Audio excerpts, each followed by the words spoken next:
Hello प्यारे बच्चों, आज हम एक और नए टॉपिक के बारे में पढ़ने जा रहे हैं जो है वचन। आज हम इस टॉपिक को पढ़ते हुए वचन की परिभाषा के बारे में जानेंगे, उसके प्रकार के बारे में जानेंगे और उसके बहुत सारे उदाहरण भी देखेंगे। चलिए सबसे पहले हम वचन की परिभाषा को जान लेते हैं।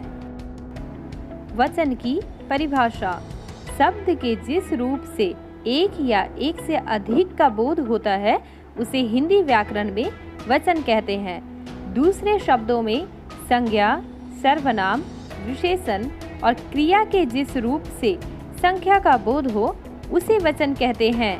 आज हम इस टॉपिक को पढ़ते हुए निम्न विषयों पर चर्चा करेंगे जो हैं वचन किसे कहते हैं, वचन के कितने भेद हैं, वचन के क्या क्या नियम हैं, एक वचन से बहुवचन बनाने के नियम क्या क्या हैं। चलिए सबसे पहले हम वचन के प्रकार को जान लेते हैं। हिंदी व्याकरण में वचन के दो प्रकार होते हैं, एक वचन और बहुवचन। सबसे पहले हम एक वचन और उसके उदाहरणों को देख लेते हैं।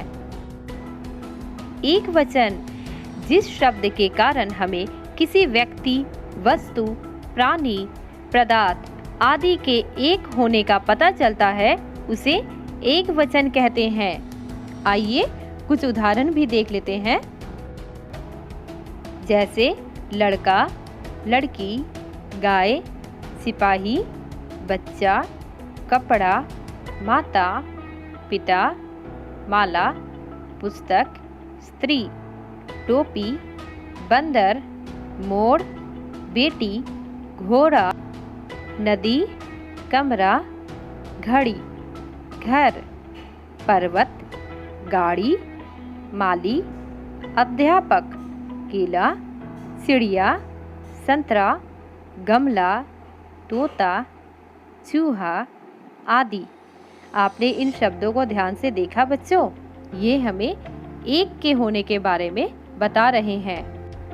इसे और भी स्पष्ट रूप में समझने के लिए हम चित्रों के माध्यम से समझते हैं। कुत्ता, लड़की। आप तस्वीर में देख पा रहे हैं, यहाँ एक कुत्ता और एक लड़की है, इसीलिए हमने इनका एक वचन रूप लिखा है। पुस्तक, घोड़ा। यहाँ पे पुस्तक भी एक है और घोड़ा भी एक है, इसीलिए हमने इसे भी एक वचन रूप में लिखा है। घर, घड़ी। यहाँ पे भी एक घड़ी और एक घर है, इसीलिए हमने एक वचन का प्रयोग किया है।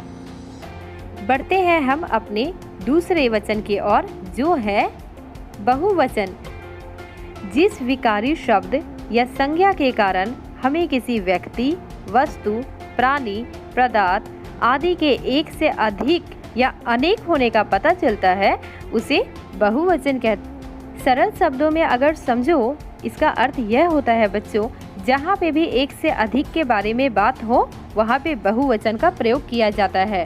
आइए इसके भी बहुत सारे उदाहरण हम देख लेते हैं, जैसे लड़के, गायें, कपड़े, टोपियाँ, मालाएं, माताएं, पुस्तकें, वधुएं, गुरुजन, रोटियाँ, पेंसिलें, स्त्रियाँ, बेटे, बेटियाँ, केले, गमले, चूहे, तोते, घोड़े, घरों, पर्वतों, नदियों, लड़कियाँ, गाड़ियाँ, बकरियाँ, रुपए आदि। आइए अब इसे कुछ सरल रूप में चित्रों के माध्यम से भी देख लेते हैं। पुस्तकें, बच्चे। यहाँ पुस्तकों की संख्या अधिक होने के कारण हमने इसका बहुवचन रूप में प्रयोग किया है। बच्चे भी 4 हैं, इसीलिए हमने बच्चे लिखा है जो कि इसका बहुवचन रूप है। आइए कुछ और उदाहरण देखते हैं। फलों, बंदरों।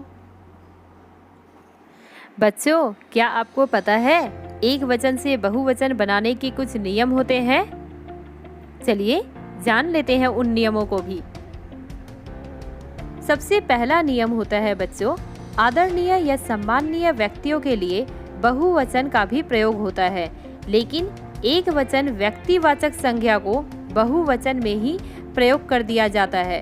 जैसे गांधी जी चंपारण आए थे, गुरुजी आज नहीं आए, पिताजी कल कलकत्ता जाएंगे। गांधी जी एक हैं बच्चों, लेकिन हमने यहाँ थे का प्रयोग किया है जो कि बहुवचन है। गुरुजी भी यहाँ पे एक हैं, परंतु हमने यहाँ आए का प्रयोग किया है जो कि बहुवचन है। पिताजी भी एक हैं, परंतु हमने यहाँ जाएंगे का प्रयोग किया है जो कि बहुवचन रूप है। ऐसा इसलिए है क्योंकि गांधी जी, गुरुजी और पिताजी आदरणीय और सम्माननीय व्यक्ति हैं और सम्मान सूचक शब्द के रूप में हम बहुवचन शब्दों का प्रयोग किए हैं। बढ़ते हैं हम अपने अगले नियम की ओर। एक वचन और बहुवचन का प्रयोग संबंध दर्शाने के लिए समान रूप से किया जाता है। जैसे नाना, मामी, ताई, ताऊ, नानी, मामा, चाचा, चाची, दादी, दादा आदि। बढ़ते हैं हम अपने तीसरे नियम की ओर। द्रव्य की सूचना देने वाले द्रव्य सूचक संज्ञाओं का प्रयोग केवल एक वचन में ही होता है। तेल, घी, पानी, दूध, दही, लस्सी, रायता, इनका प्रयोग हमेशा एक वचन में होता है बच्चों। और द्रव्य का मतलब इंग्लिश में होता है लिक्विड। बढ़ते हैं हम हमारे चौथे नियम की ओर। वचन के कुछ शब्दों का प्रयोग हमेशा ही बहुवचन में किया जाता है। दाम, दर्शन, प्राण, आंसू, लोग, होश, समाचार, हस्ताक्षर, दर्शक, रोम, अश्रु आदि। यहाँ आपने देखा बच्चों, इन शब्दों का प्रयोग हमेशा हम बहुवचन में करते हैं।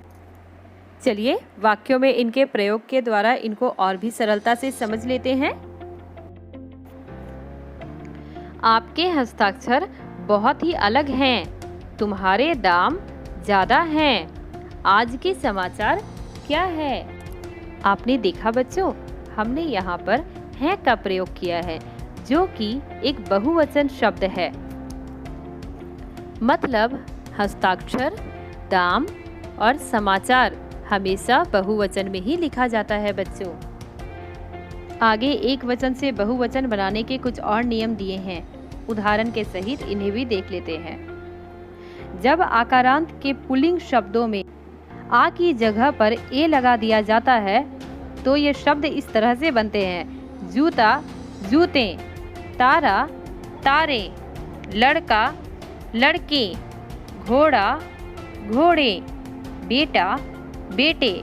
आपने इन शब्दों को देखा बच्चों, ये सारे शब्द आ की मात्रा से खत्म होते हैं और ये पुल्लिंग भी हैं। इसीलिए जब इन्हें हमने बहुवचन रूप दिया तब हमने आ के स्थान पर ए की मात्रा का प्रयोग किया। चलिए बढ़ते हैं हम अपने अगले नियम की ओर। हमारा दूसरा नियम है, जब आकारांत के स्त्रीलिंग शब्दों में आ की जगह पर ए लगा दिया जाता है। कलम, कलमी, बात, बातें, रात, रातें। बच्चों आपने इन शब्दों को देखा, कलम, बात और रात स्त्रीलिंग शब्द हैं और इनको बहुवचन में बदलने के लिए हमने ए का प्रयोग किया है।